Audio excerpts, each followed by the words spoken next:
Have you ever been struggling with something, quietly carrying it around in your head like a heavy backpack, and someone looks at you and says, "You know you can ask for help, right?" And you smile, maybe even laugh a little, and say, "Yeah, I know," but inside, something tightens. Because the truth is, you don't want to ask. Not really. Not even when you need it. You'd rather figure it out yourself. Google it, watch 10 videos, stay up too late, exhaust every possible option before even considering letting someone else in. And it's not because you're arrogant. It's not because you think you're better than everyone. Sometimes it's the opposite. Sometimes you just feel like asking for help would cost you something. Your pride, your independence, your sense of being capable. From the outside, people who never ask for help look strong, self-sufficient, reliable. The "I've got it" person. The one who never seems to need anything. But psychologically, there's often a much deeper story unfolding underneath that calm, competent surface. And it usually starts much earlier than you think. Most people who struggle to ask for help learned, consciously or unconsciously, that needing others wasn't safe. Maybe they grew up in an environment where help was inconsistent. Sometimes it came, sometimes it didn't. So their nervous system learned a quiet lesson. Don't rely too much. Or maybe when they did ask for help, they were met with criticism. You should know this already. Why can't you do it yourself? Stop being dramatic. Over time, the brain starts to associate asking for help with discomfort, shame, rejection, being a burden. And once that association forms, it doesn't just disappear. It becomes a pattern, a habit, almost a personality trait. So instead of reaching out, the mind adapts in a different direction. It becomes hyper-independent. Problem-solving turns inward. The person becomes resourceful, resilient, and emotionally contained. On the surface, it looks like strength, and in many ways it is, but it's also a defense. Psychologists sometimes call this avoidant self-reliance. It's the belief that you must handle things alone to stay emotionally safe, that needing others puts you at risk of disappointment, vulnerability, or loss of control. And the tricky part is, this belief often works, at least for a while. You get things done. You survive. You adapt. So your brain gets rewarded. It learns, see, you didn't need anyone. You're fine. But what the brain doesn't always notice is the cost. Because carrying everything alone uses an enormous amount of mental and emotional energy. It's like running every app on your phone in the background and wondering why the battery keeps dying so fast. You might function. You might even function well, but you're constantly in a low-level state of strain. Neuroscience shows that humans are literally wired for co-regulation. Our nervous systems calm down faster when we feel supported, when someone listens, when someone shares the emotional load. There are studies showing that even holding someone's hand during stress reduces activity in the brain's threat centers. Just knowing help is available changes how the brain processes difficulty. So when you never ask for help, your brain is missing one of its natural safety mechanisms. It's trying to self-soothe in a system designed for connection. And that's exhausting. But here's the emotional paradox. People who never ask for help often don't see themselves as emotionally distant or closed off.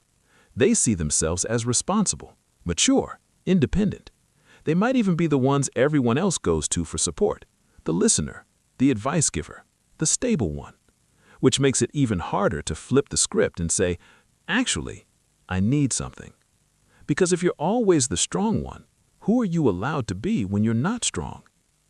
There's also a subtle identity component here. For many people, self-worth is deeply tied to being capable, being useful, being low maintenance, being the person who doesn't cause trouble. So asking for help feels like a threat to identity, not just a request for support. It's not just, I need help. It's, what does it mean about me if I need help? Am I failing?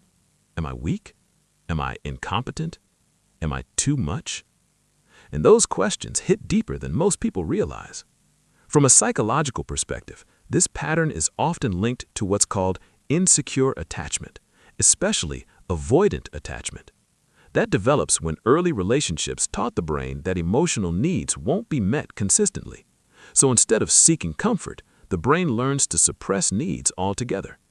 Not because the person doesn't have needs, but because needing feels unsafe. So the system adapts. It says, don't ask, don't expect, don't rely. And over time, that becomes automatic. You stop even noticing when you're struggling. You normalize carrying everything. You minimize your own problems. You become emotionally self-sufficient to the point of emotional isolation. What's fascinating is that many people in this pattern genuinely don't feel lonely, or at least not in the obvious way. They might feel tired, drained, overwhelmed, but not lonely in the traditional sense, because they're used to being their own emotional home.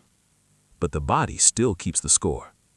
Chronic self-reliance is associated with higher stress levels, more suppressed emotions, and greater risk of burnout. Not because independence is bad, but because humans aren't designed to operate in permanent solo mode. Even the most resilient nervous system needs occasional external support to reset. And here's the really interesting part. People who never ask for help often believe they're protecting others. They don't want to burden anyone. They don't want to be that person. They don't want to add weight to someone else's life. But psychologically, that belief can be flipped.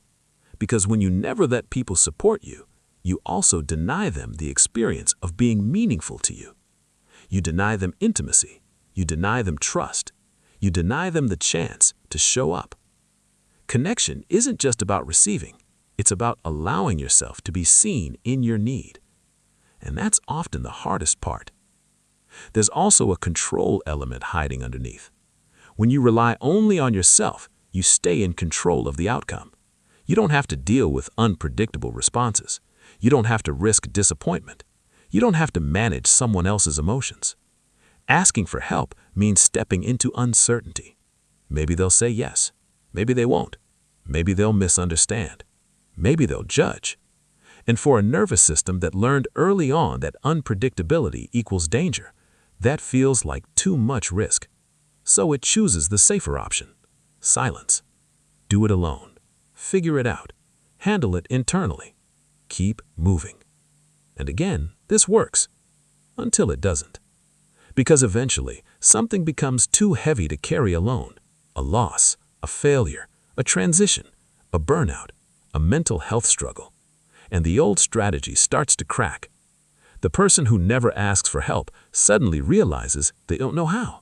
They don't know how to articulate their needs. They don't know how to receive care without feeling guilty. They don't know how to sit in vulnerability without wanting to escape. Not because they're broken, but because they were never taught that needing is allowed. So here's the reframe. People who never ask for help aren't emotionally cold. They're emotionally trained. Trained to self-regulate. Trained to minimize needs. Trained to survive independently. And that training probably saved them at some point. But what protects you in one phase of life can limit you in another phase. Independence is a strength. Self-reliance is a skill. But emotional isolation disguised as strength is still isolation.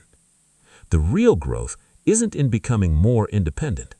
It's in becoming selectively interdependent. Knowing when you can handle things alone and knowing when you don't have to. Because asking for help isn't a failure of strength. It's an expansion of it. It's saying, I trust myself enough to let someone see me struggling. It's saying, I don't need to be invincible to be worthy. It's saying, my nervous system doesn't have to do everything alone anymore. And ironically, the more you allow yourself to receive support, the stronger your internal world becomes, not weaker. Because now you're not just resilient, you're connected. You're not just surviving, you're supported. So if you're someone who never asks for help, maybe don't start by forcing yourself to become emotionally open overnight. That's not realistic, and honestly, it's not necessary. Start smaller. Notice when you're struggling. Notice the urge to say, I'm fine. Notice the reflex to disappear into self-sufficiency. And gently ask yourself a different question. Not, why can't I handle this alone? But, what would it feel like to not have to? Because sometimes the bravest thing isn't pushing through. It's letting yourself be held, even a little. And if this hits something in you, you're not alone in that either. A lot of people live this pattern quietly, believing it's just their personality. But psychology suggests it's not who you are, it's how you adapted. And adaptations can evolve. So, if you want to reflect on this or share your experience, drop a comment. And if you want to keep exploring the hidden patterns behind everyday behavior, the things we do without realizing why, you already know where to find me. Just stay curious, and maybe, just maybe, stay a little more open to letting someone help carry the load.